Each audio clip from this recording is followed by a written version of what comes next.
Hey y'all, hey, it's Shannon. So today I'm going to be sharing with you 5 steps that you can take to improve your credit. Okay, now so many times people reach out to me and they're like, Shannon, I need to fix my credit. I don't know what to do. Where do I start?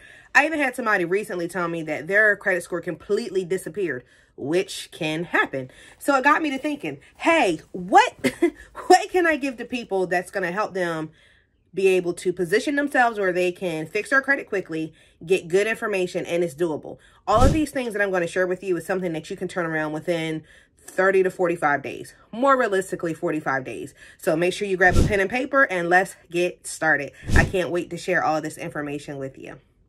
All right, so the first thing I want you to do is I'm going to want for you to pull your credit report. Now, I know a lot of you might be using Experian, you might be using Credit Karma, Credit Sesame, all the different options that are available for you to be able to pull your credit. So I'm just going to tell you this.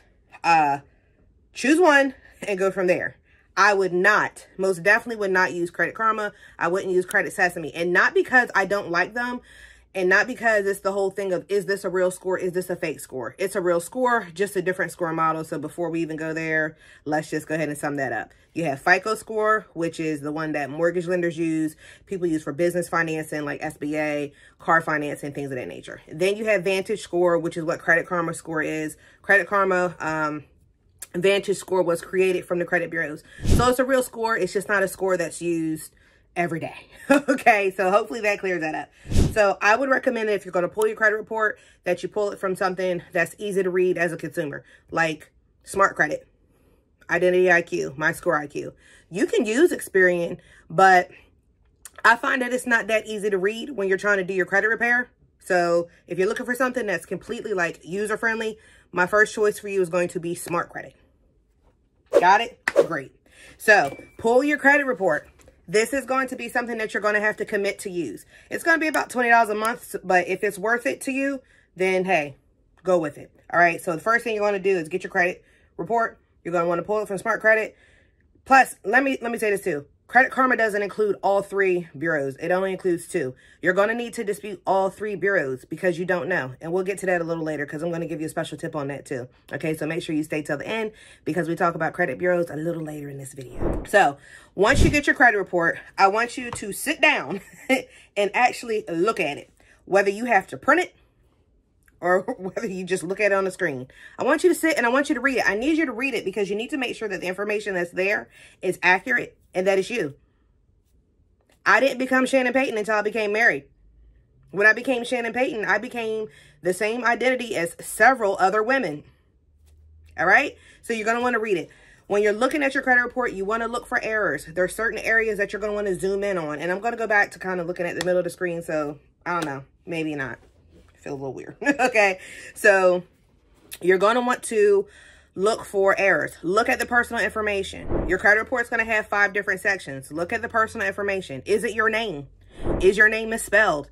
Is it your birth date? Are those places that you've lived at? Is that your address? Those are just a few simple things that you can look at. If any of that information isn't accurate and true at that moment, it's disputable. Okay? And then continue to read through the report. Is everything from bureau to bureau the same? Is this the amount that you owe on a bill? Those are the things that you want to pay attention to, okay? Once you look at those things and you determine what's not true, if you printed it, highlight it. If you didn't, then flag it some sort of way for you to know. Whether you write down like a little Post-it note or whatever. I keep Post-it notes. I love them. Whatever you feel like you need to do. Get a planner. Maybe get a credit planner. Get a credit planner. Yeah, like how I threw that in there. Get a credit planner. So, go through and look for errors. Mark them however you choose to do it, whether it's with a highlighter, pen and paper, a notepad, whatever the case might be. All right. So the next thing, we're on step 3, is I want you to do is I want you to write a letter to the bureaus.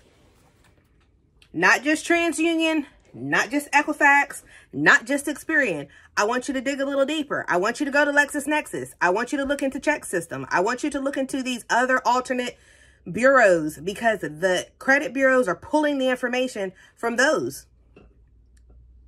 This is why I need for you to make sure that you highlight all the information that needs to be corrected. And I want you to write the letters, whatever you need to say. You don't have to get extra sophisticated. I pulled my credit report. This isn't right. Fix it. You don't have to tell them what's not right about it. It's their responsibility to prove that. See, FOCRA says that the credit bureaus have to prove the accuracy of the report. It's not your responsibility to prove the accuracy. That's why they're there. But dig a little deeper. Don't just go for TransUnion, Equifax, and Experian. LexisNexis. That's the big provider. Okay. Check system. That's banking information. So if you ever have like a bounce check or anything like that, closed bank account, it can go there. There's a list. If you have questions, let me know and I'm happy to do a video and I can provide you with that information. So you're going to want to handwrite a letter and send it there. When you do the letter, make sure you certify it. And by certify, I mean, you don't have to have a person sign it to receive it, but you do want to be able to track when they got it. Okay. If you can track when they got it, then you have some, you can kind of grab them, grab the bull by the horn, and you can have some sort of proof of when it got there. The credit bureaus have 30 days to review the information from the time it gets in their possession to the time that they have to research. You don't know how to do that if you don't get it tracked or certified. It's cheaper if you don't get the signature. You can still get it tracked, but you don't have to have the signature. Okay. And you're going to do that.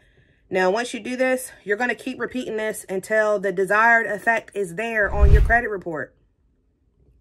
Credit repair is not hard. You just have to know what you're looking for. Now, are there deeper things? Of course. But this is to get you started so that you can start to see some of those changes that you need. Because some people only have little things like $20 medical debts, which shouldn't count anyway. But, you know, medical debts is a whole nother baby because there's certain stipulations behind that reporting and everything of that nature. The last thing that I want you to do after you certify the letters and you send them off so that you know when they were received and everything like that is I want you to get legal coverage. Why? Because you could get sued. I used to tell people when I did the credit repair business, I said, look, when you make a decision to address your credit, there's potential possibility. This is like opening up a Pandora's box, meaning that what you're saying is that when I dispute this, I'm ready to address this. Meaning the dispute could come back as a correction that still negatively impacts your credit report. Ideally, you want to dispute your credit so that you can get rid of the negative information that's inaccurate, but that doesn't always happen. So if that does happen, you need a plan, which kind of ties into this extra step, which I said this was a 5-step video, but I'm going to go ahead and throw in a 6th one. You need to make sure that you have a budget so that you have a clear understanding of what you can afford to do. If in fact, the things that you dispute come back and you still have to pay them, you need to have the options of what do I need to do if I'm going to do a settlement? Am I going to do a pay per delete? What are the different things that you want to do? So you need to have a budget in place so you can know what portion of my income can I contribute towards getting my credit together, because it may or may not be deleted. If it ain't deleted, you know, you want to make sure that you got your stuff together. All right. So hopefully you have gotten value in this, and this is going to be the quick start that you need to help you get your credit together as we're gearing up into the holiday season. So I know everybody's, you know, right now we're thinking about the holidays, maybe, but the economy is not so hot. Inflation is beating us in the head. Okay. And we want to do all we can to become more financially fit in the new year. If you are loving what I'm sharing with you today, and by the way, all the links that I'm sharing with you today, all the little tidbits are going to be below in the description, so you can pull your credit. You can know where to look for the different things. I do have a freebie guide to help you work through this. So if you need it like a print version, make sure you save this video. Make sure you save it with friends, share it, whatever it is that needs to be done, and follow me, subscribe. Okay. Because I'm going to be sharing these tips with you every week, because I believe that financial fitness is for everybody. Everybody should have the opportunity to have good finances, and everybody wasn't born with an adult to teach them that. You know what I mean? So each one teach one, each one reach one. We got to do what we got to do to be able to help each other grow and get to the next phase. So if your credit's been beating you in the head, if you've been feeling really defeated and weighed down by your credit, then this is the video that you need to watch to help you get the quick win so that you can begin to use your finances and your credit as a financial tool so that you can take advantage of more financial opportunities. It has been a pleasure sharing this information with you today.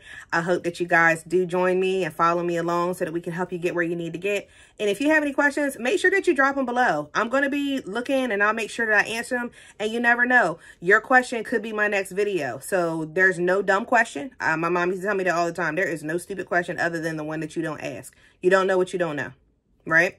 So make sure you drop your questions below, and I can't wait to share more information with you. You can probably expect uploads from me once a week. I'm thinking Thursday, and we'll go ahead and go from there. So thank you so much for joining me today. I hope that you have a fantabulous day. Okay. And let's make this do what it do. Okay. You can have good credit. It's for you and it's for everybody else around you as well. Thanks.